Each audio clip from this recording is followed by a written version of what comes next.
I've seen a lot of change, been through a lot of pain. Some things are not the same as they were a year ago. But Salam sejahtera Malaysia, selamat datang ke channel Info Viral Kini. Channel ini menyediakan kupasan isu-isu hangat artis dalam dan luar negara, drama-drama terbaru dan kupasan isu politik. Sebelum itu, tolong admin untuk like, share dan jangan lupa tekan butang notifikasi supaya anda tidak ketinggalan mengikuti isu-isu hangat terkini dari channel ini. Sumber berita dipetik daripada beritaharian.com. Berita terkini, Syamsul Ira Khazar tertekan pencapai saman terhadap Jawi. Pengarah filem Syamsul Yusof, 39, berhasrat menarik balik saman difailkan terhadap pegawai penyiasat dan pengarah Jabatan Agama Islam Wilayah Persekutuan Jawi serta Majlis Agama Islam Wilayah Persekutuan yang didakwanya menyebarkan fakta aib mengenai hubungannya dengan Ira Khazar kepada ibunya Dating Fatimah Ismail. Perkara itu disahkan Datuk Adnan Seman yang mewakili MAIWP ketika dihubungi media selepas pengurusan kes di hadapan Timbalan Pendaftar Mahkamah Tinggi di sini Aisyah Falina Abdullah hari ini. Mahkamah menetapkan 13 Julai ini untuk pengurusan kes, katanya. Dalam pernyataan tuntutannya, Syamsul memfailkan saman terhadap pihak berkuasa agama itu atas alasan menyebarkan fakta aib dan memalukan kepada ibunya berhubung kenyataan isteri keduanya ketika itu, Fagira Fatini atau lebih dikenali sebagai Ira Khazar, yang dipanggil memberi keterangan kepada Jawi pada Ogos tahun lalu. Syamsul atau nama sebenarnya Muhammad Syamsul Muhammad Yusuf selaku plaintif mengambil tindakan undang-undang itu melalui Tuan Azahir Suraini dan Azizan Arif dengan menamakan pegawai hal ihwal Islam di bahagian penguatkuasa Jawi Muhammad Haris Abdillah, pengarah Jawi Datuk Muhammad Ajib Ismail dan MAIWP sebagai defendant pertama hingga ketiga.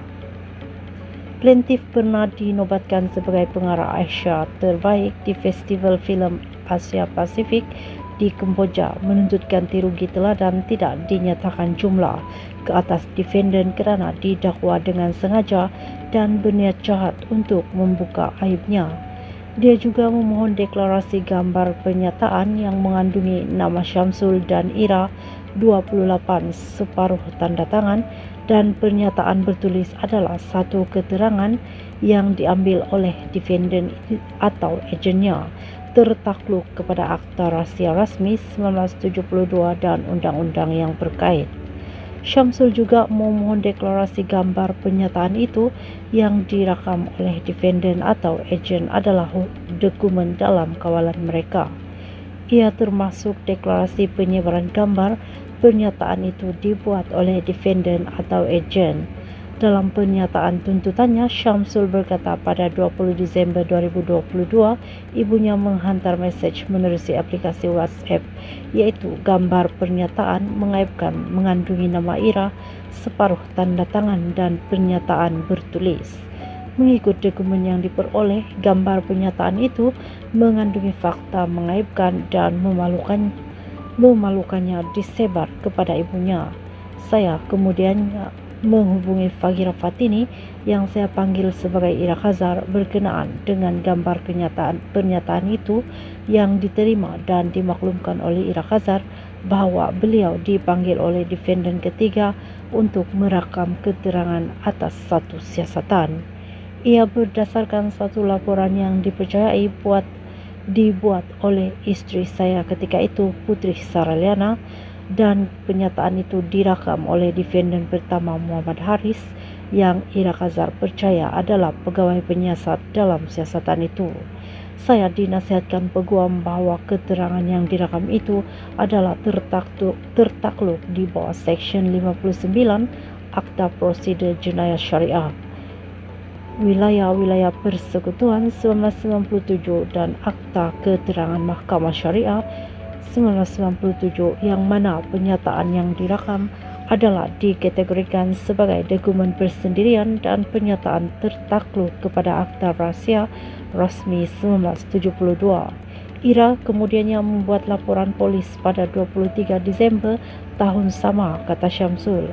Akibat penyebaran fakta aib itu, Syamsul berkata beliau dimarahi oleh ibunya dengan kata-kata yang mengguris perasaan selain mengalami tekanan perasaan dan akan memberi keterangan lanjut ketika perbincangan kelak.